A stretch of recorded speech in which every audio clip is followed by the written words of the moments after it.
नमस्कार दोस्तों, माधव पहल अकेडमी से मैं दीपक सर आप सबके बीच में फिर से। जैसा कि आप लोगों को पता है कि हम लोग अभी 3 सीरीज़ चला रहे हैं। एक अपना इंडियन हिस्ट्री का, एक जनजाति का, छत्तीसगढ़ की बृहद जनजाति का, और एक आर्थिक सर्वेक्षण का। तो मैं आप लोगों को लास्ट टाइम में सिंधु घाटी सभ्यता का पूरा क्लास करा चुका था। अभी जो मैं क्लास आप लोगों को कराऊंगा वो वैदिक सभ्यता या वैदिक साहित्य के ऊपर होगा। और वैदिक सभ्यता 2 भाग में टूटा हुआ है, एक है ऋग वैदिक काल और एक है उत्तर वैदिक काल। तो आप लोगों को क्या करना है, हड़बड़ी नहीं करना है, अच्छे से पढ़ना है, भले धीरे धीरे पढ़िए और ईमानदारी से पढ़ना है। डेली रोज़ एक लेक्चर आपको मैं दूंगा, जो भी मुझे ड्यूटी से टाइम मिलेगा। सेंट्रल गवर्नमेंट में पोस्टेड हूँ अभी, वहाँ से जो भी मुझे समय मिलेगा उसको मैं, उसके बाद मैं फैमिली को ना देके आपको दूंगा, उसके बाद मैं अपने बच्चे को दूंगा, परिवार को दूंगा। एकदम ईमानदारी से पढ़ना। मैं उन क्वेश्चनों को बताऊंगा जो पहले 8-10 क्वेश्चन मतलब देखे गए हैं, जिसको 8 से 10 क्वेश्चन पहले कहीं देखे गए हैं पुराने पेपरों में, और उनको बताऊंगा जो बहुत इंपॉर्टेंट है और वो आएगा ही कहीं ना कहीं और आपसे बनेगा भी। तो उसी चीज़ पे अपन चर्चा करेंगे। चलो आगे बढ़ते हैं। बस जो पढ़ा रहा हूँ अच्छे से पढ़ें और लोगों को शेयर करें। और हाँ, वीडियो को देखने के बाद कमेंट करके अपनी उपस्थिति दर्शाएं, अपने प्रेजेंस को वहाँ पे दिखाएं और लाइक करें। ठीक है, लाइक करने से यूट्यूब क्या करेगा, सबसे पहला वीडियो आप ही को शेयर कर देगा। तो सबसे पहले हम लोग चलते हैं वैदिक सभ्यता। ऋग्वेद वगैरह अपन पूरा पढ़ चुके थे, ठीक है, वैदिक कालीन में। लेकिन हम उनकी सभ्यता को पढ़ेंगे। ऋग वैदिक काल में जो सभ्यता थी, क्या हुआ था उसको देखेंगे, है ना। तो वैदिक सभ्यता 2 भाग में टूटा हुआ है। कितने भाग में? तो 2 भाग में। एक भाग को ऋग वैदिक काल बोलते हैं, जो कि 1500 से 1000 ईसा पूर्व तक था उसका टाइम पीरियड। और जो दूसरा भाग है उसे उत्तर वैदिक काल बोलते हैं, उसका टाइम पीरियड जो है 1000 से 600 ईसा पूर्व था। इस दौरान क्या हुआ, हम लोग पूरी तरीके से आर्यों के समाज के बारे में, उसकी सभ्यता के बारे में, उसकी संस्कृति के बारे में, उसके कल्चर के बारे में अध्ययन करेंगे। जबकि सिंधु घाटी सभ्यता में हमने एक नगरी सभ्यता को देखा, हमने उस समय की व्यवस्था को देखा, उस समय के नगरी विशेषता को देखा। अब हम जो सभ्यता देख रहे हैं इसमें हमको ग्रामीण सभ्यता देखने को मिलेगा। आगे हम लोग जाते हैं। आर्य सबसे पहले कहाँ से आए, इसका सबसे फेवरेट क्वेश्चन था, मतलब उन लोग कहाँ पे जाके बसे। तो आर्य जो थे सर्वप्रथम पंजाब में और अफगानिस्तान में, इस क्षेत्र में जा कर के बसे। उसके बाद धीरे धीरे धीरे वो पंच आब है ना, 5 नदियों के आब पे या क्षेत्र पे फिर धीरे धीरे फैलते गए। मैं आगे के क्लास में बताऊंगा पंजाब में कौन कौन सा नदी आती है, कौन कौन सा क्षेत्र आता है। ठीक है, तो आर्य जो है सर्वप्रथम जो है पंजाब और अफगानिस्तान के क्षेत्र में आकर के बसे। और इनका जो मुख्य पेय पदार्थ था आर्यों का, वो सोम रस था। एक प्रकार का इनके आनंदपूर्ण जीवन को जीने के लिए इस रस का पान विभिन्न सामाजिक कार्यों में या विभिन्न कार्यक्रमों में किया जाता था। सोम रस का संबंध हम सीधा सीधा मदिरा से कर सकते हैं आज वर्तमान के संदर्भ में। मैक्स मूलर का क्या तथ्य है, क्या बोलते हैं, वो कहाँ से आए हैं बोलते थे आर्यों के बारे में। तो मैक्स मूलर ने आर्यों का मूल स्थान मध्य एशिया को माना है। इस क्वेश्चन को बहुत ज़्यादा पूछा जाता है, याद रखना, प्री, व्यापम, रेलवे सब में, कि आर्य कहाँ से आए थे। तो आर्य जो थे वो मध्य एशिया से आए थे। और मैक्स मूलर साहब जो थे, मैक्स मूलर ने कौन सी जगह को माना था, तो आर्यों का मूल स्थान मध्य एशिया को माना था। आर्यों की सभ्यता जो है वैदिक सभ्यता थी, जो कि किस पे आधारित थी, तो ग्रामीण विशेषताओं पर आधारित थी, या ग्रामीण सभ्यता थी। किसकी सभ्यता, तो आर्यों की सभ्यता। जैसे कि सिंधु घाटी में क्या होता था, नगरी सभ्यता थी, ये ग्रामीण सभ्यता थी। सिंधु घाटी में तांबा का खोज हुआ, इन्होंने लोहा का खोज किया था। किसने, तो वैदिक काल में, वैदिक सभ्यता के ऋग वैदिक काल में आर्यों ने। इनकी जो भाषा थी, भाषा क्या थी, भाषा इनकी संस्कृत थी। क्या थी, इनकी भाषा संस्कृत थी। आर्य जो शब्द है, अगर आपको पूछा जाए पेपर में, जो कि पीएससी के सेकंड पेपर में आ चुका है ना, क्योंकि सेकंड पेपर आपके लिटरेचर, साहित्य और भाषा से संबंधित हिंदी का प्रश्न पूछता है। तो आर्य शब्द जो है किसको इंगित करता है या किसको दर्शाता है? तो आर्य जो शब्द है वो भाषा समूह को दर्शाता है। ठीक है, द्रविड़ियन, आर्य, मंगोलाइड, ये सब अपन पढ़ते हैं ना अपन जनजाति में जो बाहर के लोग आए हैं उनके लिए हमने क्या किया, एक भाषा समूह है हम लोग उसको छोड़ दिया। तो आर्य जो है किस में आता है? आर्य शब्द किसको इंगित करता है? तो एक भाषा समूह को इंगित करता है। आगे हम लोग देखते हैं, इनकी भाषा भले ही संस्कृत थी लेकिन आर्य शब्द जो है भाषा समूह को इंगित करता है या भाषा समूह को दर्शाता है। उस समय पे क्या हुआ, जब यहाँ पे आर्य आए, कहाँ से? मध्य एशिया से। उसके बाद में वो यहाँ पे कहना चाहिए कि अपना राजपाट चालू कर दिए। ठीक है, अपने शासन व्यवस्था को फैलाना चालू किए। तो आर्यों के 5 प्रशासनिक इकाई उस समय थे जो कि आरोही क्रम में थे। अब आप मुझे कमेंट करके बताएंगे कि आरोही क्रम किसको कहते हैं, घटते क्रम को कि बढ़ते क्रम को? ये आपका होमवर्क है। आपको इतना बेसिक सा चीज़ तो मुझे उम्मीद है कि पता होगा। तो आर्यों के 5 प्रशासनिक, कहना चाहिए 5 प्रशासनिक इकाई थी उस समय पे जो कि आरोही क्रम में ये है। सबसे पहले क्या आता था? कुल आता था। कुल के मुखिया को कुलप कहा जाता था। और कुल जो है वो एक घर से चालू होता था, एक कहना चाहिए कि परिवार से चालू होता था। तो कुल के मुखिया को कुलप कहा जाता था। दूसरे में आरोही क्रम में हम बढ़ते जा रहे हैं ऐसे करके। दूसरे में अब क्या है, कुल से बाहर निकल के हम ग्राम पे आ रहे हैं। तो दूसरी प्रशासनिक इकाई ग्राम थी जिसके मुखिया को ग्रामणी कहा जाता था। और तीसरे में विश आता था जिसके मुखिया को विशपति कहा जाता था। उसके बाद में जन आता था जिसके मुखिया को राजन कहा जाता था। और इन सब का प्रमुख जो होता था एक राष्ट्र होता था। ठीक है, तो आर्यों के 5 प्रशासनिक इकाई होते थे जो कि आरोही क्रम में यहाँ पे है कुल, ग्राम, विश, जन, राष्ट्र। कुल, ग्राम, विश, जन, राष्ट्र। ठीक, कुलप, ग्रामणी, विशपति, राजन। कुलप, ग्रामणी, विशपति, राजन। कुल, ग्राम, जन, विश, राजन, राष्ट्र। कुल, ग्राम, विश, जन, राष्ट्र। ठीक है, तो कुलप, ग्रामणी, विशपति, राजन। और उस समय इनके अलावा जब हमने प्रशासनिक इकाई को देखा, अब हम क्या करेंगे, यहाँ पे जो इसके कार्यों का संचालन करने वाले हैं वो कौन थे? इनके प्रमुख अधिकारी जो थे वो थे। अब हम क्या करेंगे, यहाँ पे प्रमुख अधिकारियों को डील करेंगे। हम देखेंगे कि प्रमुख अधिकारीगण इस समय कौन थे। तो जो राजा से प्रत्यक्ष संवाद करते थे वो थे पुरोहित और सेनानी। तो ये पुरोहित और सेनानी का विशेष महत्व था। पुरोहित जो है 2 यहाँ पे प्रमुख जो है ऋग्वैदिक काल में 2 पुरोहित का नाम ज़्यादा आता है। एक गुरु वशिष्ठ का नाम, एक गुरु विश्वामित्र का नाम। ठीक है, किसका? वशिष्ठ, विश्वामित्र। तो वशिष्ठ साहब जो थे, गुरु जो वशिष्ठ पुरोहित थे इस समय, वो रूढ़िवादी या अपरिवर्तनशील विचारों के समर्थक थे। ठीक है, तो वशिष्ठ साहब जो थे रूढ़िवादी थे, जबकि विश्वामित्र साहब थे वो उदारवादी थे। ये परिवर्तन के पक्ष में थे और परिवर्तन की बात का समर्थन करते थे। कौन? तो विश्वामित्र। वी से उदार।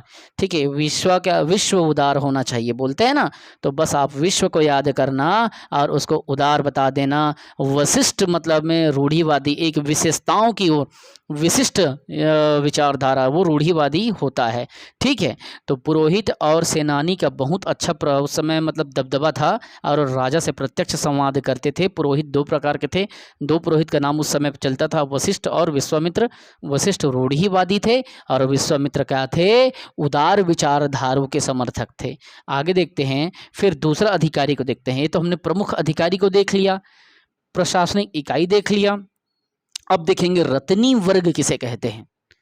राजा के राज्य कार्यों का संचालन करने वाला वह व्यक्ति जो राज परिवार के अंदर में एक अधिकारी का काम करता है, जो विभागों को संभालता है।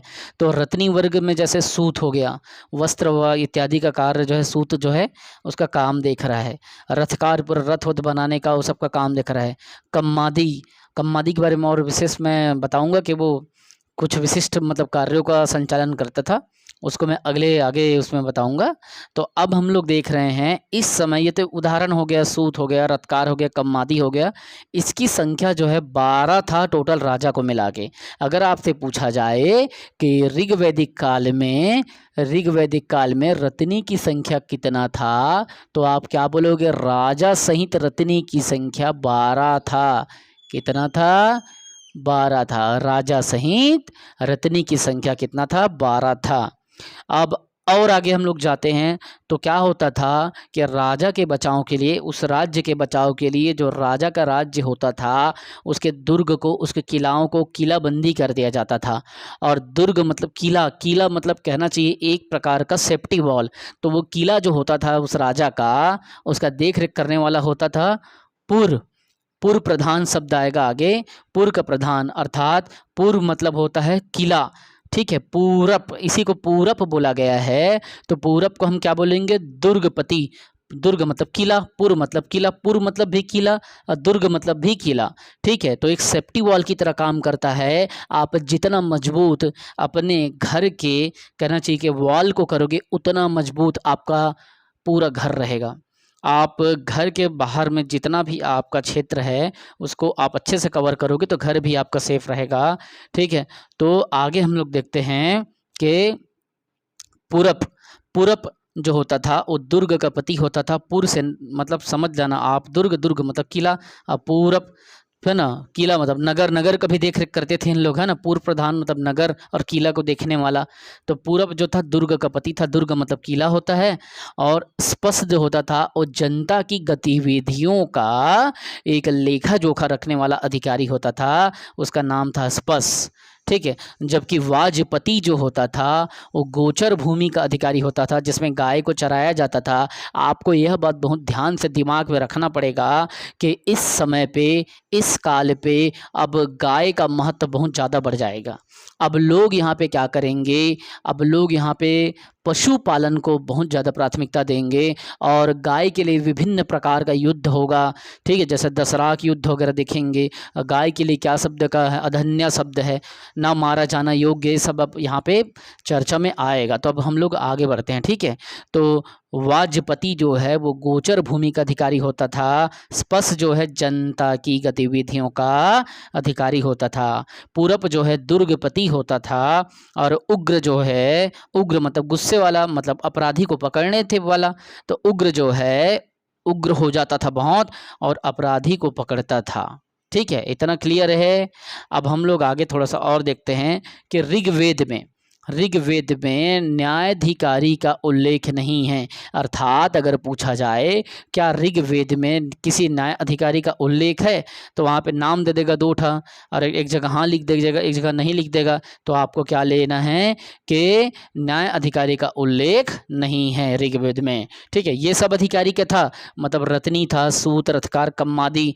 ठीक है, पूरब था, स्पष्ट था, वाजपति था, लेकिन न्याय अधिकारी का उल्लेख ऋग्वेद में नहीं थे।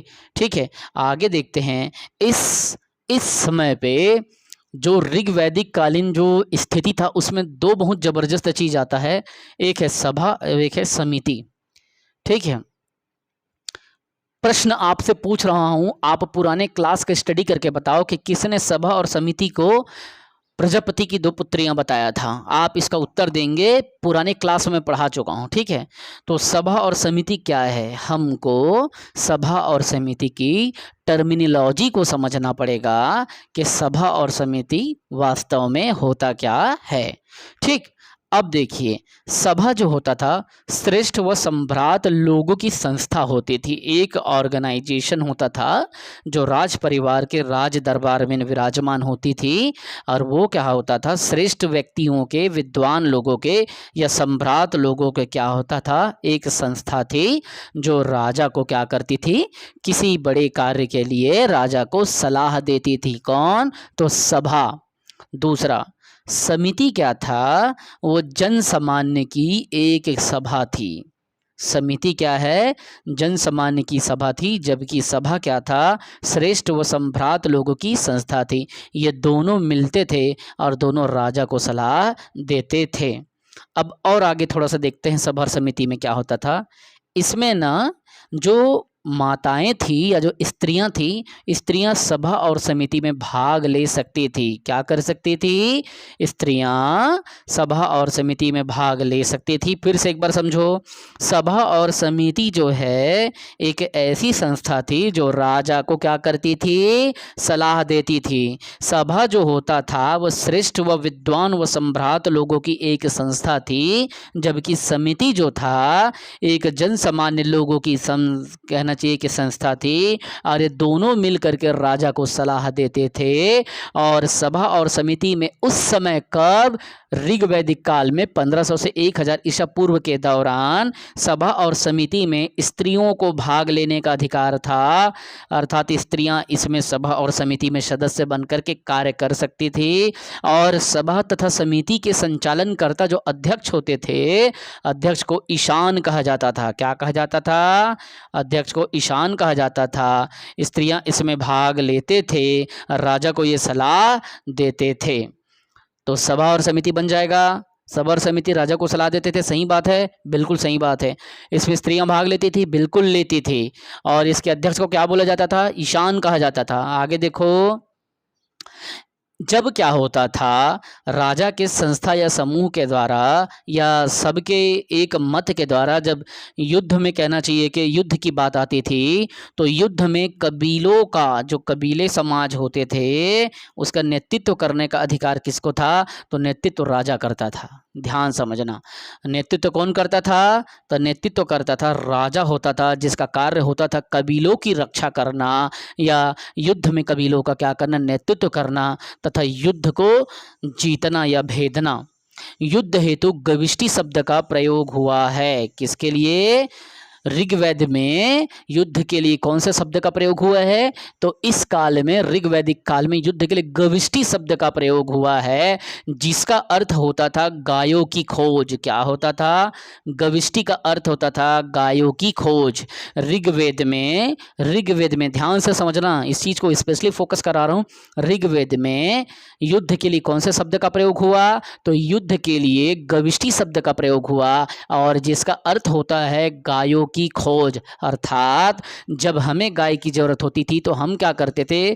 कबीला समाज का नेतृत्व तो राजा करता था और युद्ध करता था और गाय को खींचता था। उस समय पशुपालन का कार्य और गाय को बहुत ज़्यादा पूजा जाता था, ये सब बहुत ज़्यादा फेमस था। ठीक है, आगे हम लोग देखते हैं। अब युद्ध के लिए बहुत सारा युद्ध होता है ना। गाय के लिए युद्ध होता है, एक उसमें से युद्ध है दशराग्य युद्ध, 10 राजाओं का युद्ध। ठीक है, दशराग्य युद्ध बहुत ज़्यादा इंपॉर्टेंट है। मैं उसके कुछ 5-4 बिंदु आपको बताना चाहता हूँ। फोकस करो कि दशराग जो युद्ध है वो किस में वर्णित है। तो दशराग युद्ध का वर्णन ऋग्वेद के 7वें मंडल में किया गया है। और कहाँ पे हुआ? तो पुरुषड़ी या रावी नदी के तट पर हुआ। कहाँ पे हुआ? पुरुषड़ी या रावी। पहले क्या होता था, जो आज वर्तमान में रावी नदी है, उसको पहले क्या कहा जाता था? पुरुषड़ी नदी, पुरुषड़ी नदी कहा जाता था, जो वर्तमान में रावी नदी है। और ये जो युद्ध हुआ, दशराग्य युद्ध, किसके किसके बीच हुआ? तो सुदास के और 10 जनों के बीच में हुआ। 10 राजा एक तरफ थे और सुदास नामक व्यक्ति एक तरफ था। दोनों में युद्ध हुआ और इसमें क्या हुआ? सुदास का विजय हुआ या सुदास जीत गया। और ये जो युद्ध था यही दशराग्य युद्ध कहा जाता है। दशराग्य युद्ध जो है ऋग्वेद के कौन से मंडल में है? तो दशराग युद्ध ऋग्वेद के 7वें मंडल में है। किस नदी के किनारे हुआ था दशराग युद्ध? तो दशराग युद्ध जो है रावी या पुरुषड़ी नदी के किनारे पे हुआ था। किसके किसके बीच में हुआ था? तो सुदास नामक व्यक्ति तथा 10 राजाओं के बीच में हुआ था। जीत किसका हुआ था? दशराग्य युद्ध में सुदास का जीत हुआ था, याद रखिएगा। आगे हम लोग देखते हैं कुछ और इनके बारे में जो पेपर में पूछा जाता है। ऋग्वैदिक काल में तो आर्यों ने किसकी खोज की? तो आर्यों ने ही लोहा की खोज की और लोहा से औजार बना, भाले, तलवार, गदा इत्यादि बनाना चालू किए। और लोहा से औजार बनाने के पश्चात वो विभिन्न कार्य भी करने लगे। अब धीरे से कृषि भी उन लोग करना चालू कर दिए। और लोहा से क्या हुआ? लोहा से उनके युद्ध प्रियता का पता चलता है। किसका? युद्ध प्रियता का। जैसे सिंधु घाटी सभ्यता में क्या था, ये लोग शांति प्रिय थे। कौन? सिंधु घाटी सभ्यता के लोग। लेकिन उस सभ्यता के बाद जब वैदिक सभ्यता हम पढ़ते हैं, एक ग्रामीण सभ्यता, वो एक शहरी सभ्यता, ये युद्ध प्रिय सभ्यता, वो शांति प्रिय सभ्यता। ठीक है, ये लोहे का ज्ञान देता है तो वो तांबे का ज्ञान देता है। आगे देखो, आर्यों ने लोहा की खोज की और इनका समाज जो था वो पितृ प्रधान, या कहना चाहिए कि पैतृक जो विचारधाराओं का समर्थक होता है उसका समाज था। अर्थात ऋग्वैदिक जो काल था किसका समर्थक था? पितृ प्रधान था। हालांकि यह बात आप जरूर याद रखना, अभी मैं जाऊंगा उस पे, कि इस समाज में महिलाओं की स्थिति बुरी नहीं थी। इस समाज में सभा तथा समिति में उनको शामिल होने का अधिकार था और राजा से बात करती थी, यज्ञ में शामिल होती थी और कहना चाहिए कि वो राजा को सलाह देते थे। अब आगे देखना, जबकि हम उत्तर वैदिक काल में जब जाएंगे तो इनकी दशा गिर जाएगी और एक स्थिति ऐसा आएगा कि इस काल में बोल दिया जाएगा कि कन्याओं का जन्म जो है अच्छा नहीं है। मैं वो भी बताऊंगा। अभी हम लोग देखते हैं, चलो भाई इधर देखो, तो आर्यों ने किसकी खोज की? आप बता सकते हो? आर्यों ने लोहा की खोज की। आर्यों का पितृ प्रधान समाज था, बता सकते हो? बता सकते हो। इस समाज में सबसे छोटी इकाई क्या थी? मैं आपको बताया, आर्यों के समय पे जब ऋग्वैदिक काल था, 5 प्रशासनिक इकाई उस समय चल रहा था, जिसमें सबसे छोटा इकाई कौन है? कुल है। अर्थात सबसे छोटी जो इकाई थी समाज में वो कुल थी, जिसे परिवार भी कहा जाता है, जिसके मुखिया को कुलप कहा जाता है। जिसके मुखिया को क्या कहा जाता है? कुलप कहा जाता है, या कहना चाहिए कि ये एक परिवार का मुखिया था वो। ठीक है, तो सबसे छोटी इकाई कुल थी, कुल का मुखिया को कुलप। अब स्त्रियों के बारे में हम लोग थोड़ा सा देखते हैं, क्योंकि ये इंपॉर्टेंट सेगमेंट है, मेंस पे पूछा था। ठीक है, कि ऋग्वैदिक काल में स्त्रियों की दशा पे चर्चा करें। अब थोड़ा सा देखना मैं क्या बता रहा हूँ। एकदम ऋग्वैदिक काल में पति के साथ ये यज्ञ में शामिल होती थी, यज्ञ में भाग लेती थी। कौन? तो महिलाएं। ऋग्वैदिक काल में 1500 से 1000 ईसा पूर्व के दौरान स्त्रियां जो है पति के साथ यज्ञ में भाग लेती थी। और उस समय क्या था? बाल विवाह या पर्दा प्रथा जैसी कुप्रथा विद्यमान नहीं था। बन जाएगा। आगे देखो, स्त्रियां जो है पति के साथ यज्ञ में शामिल होती थी, सही है या गलत? पेपर में आएगा तो बना दोगे। अगर बोल देगे क्या महिलाएं ऋग्वैदिक काल में पति के साथ अपने यज्ञ में भाग लेती थी, बिना सोचे समझे यस मारना। दूसरा, ये किसकी बात हो रहा है? तो ये ऋग्वैदिक काल के बात हो रहा है। ठीक है, मैं उत्तर वैदिक में जब जाऊंगा तो इस प्रश्न को बिगाड़ना मत, इसका आंसर बदल जाएगा। आगे देखो, इसमें बाल विवाह और पर्दा प्रथा नहीं था, मतलब बच्चों का विवाह नहीं होता था और पर्दा के अधीन उनको नहीं, पर्दा में रहना है ऐसा वाला मतलब ही नहीं था। इतना बंधन, इतना रिस्ट्रिक्शन नहीं था। बाल विवाह और पर्दा प्रथा इस समय पे नहीं था। और जब पति की मृत्यु होती थी तो ये क्या करते थे? विनियोग प्रथा यहाँ पे प्रचलित था, अर्थात देवर से वो विवाह कर सकते थे, है ना, नियोग प्रथा। तो आप क्या कर सकते हो? नियोग प्रथा की जब बात आएगी तो पति का अगर देहांत हो गया तो आप लिख देना कि इस काल में, ऋग्वैदिक काल में पति के मृत्यु के पश्चात देवर से विवाह कर सकते थे।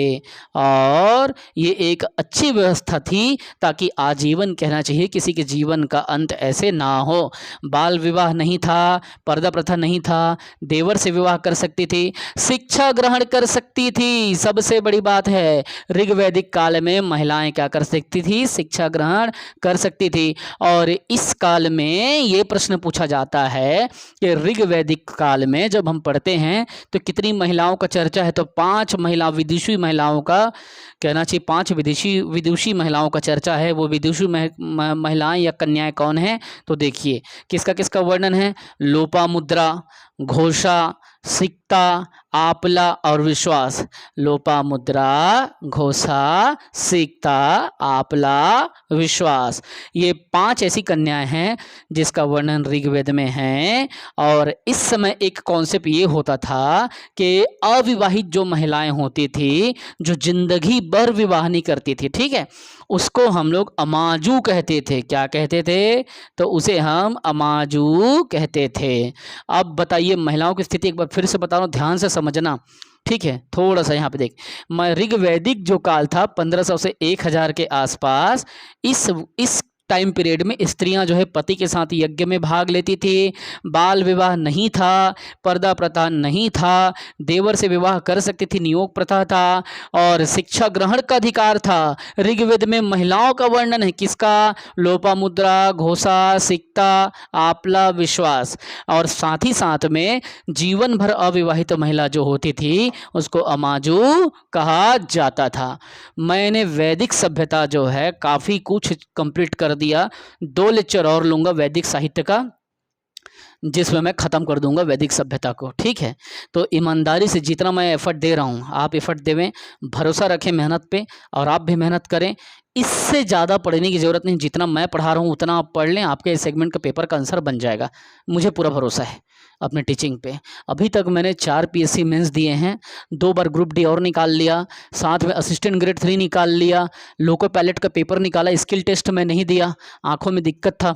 ठीक है, और कहना चाहिए कि मैं इसके अलावा भी इकोनॉमिक सर्वे आपके लिख रहा हूँ। 60 बच्चे सेलेक्ट हो गए हैं एकेडमी से, 7 से 8 साल से मैं पढ़ा रहा हूँ। इस सारे अनुभवों की निचोड़ है, ये सारे अनुभवों की निचोड़ है। अब लाभ आपको उठाना है नहीं उठाना है, आप पे मैं छोड़ दिया हूँ, मेहनत मैं कर रहा हूँ, बट आप कैसे लाभ उठा पाते हैं ये आप पे निर्भर करता है। दूसरी बात, आप घर में क्या करें, हिस्ट्री की, शायद आपको यहाँ पे इतिहास लिखा दिख रहा होगा, ऐसा एक पोस्टर ले लें, घर पे चिपकाएं, रोज पढ़ें इसको। एक छोटे से पोस्टर में पूरा भारत के इतिहास समाहित हो जाएगा, इंडिया का हिस्ट्री पूरा, है ना। तो आप इसको बिल्कुल मंगा लें, देख लें, मार्केट में मिल जाएगा। मैं प्रचार नहीं कर रहा हूँ, मैं ऐसे ही बता रहा हूँ, आपकी मर्जी है लेना है कि नहीं लेना है। लेकिन एक स्टूडेंट क्या करता है, अपने समय को यूटिलाइज करने के लिए ले लेता है, मैंने लिया है, मुझे अच्छा लगता है, सप्ताह में एक बार मैं देख लेता हूँ, ये सब चीज़ें वहाँ से कवर हो जाती हैं।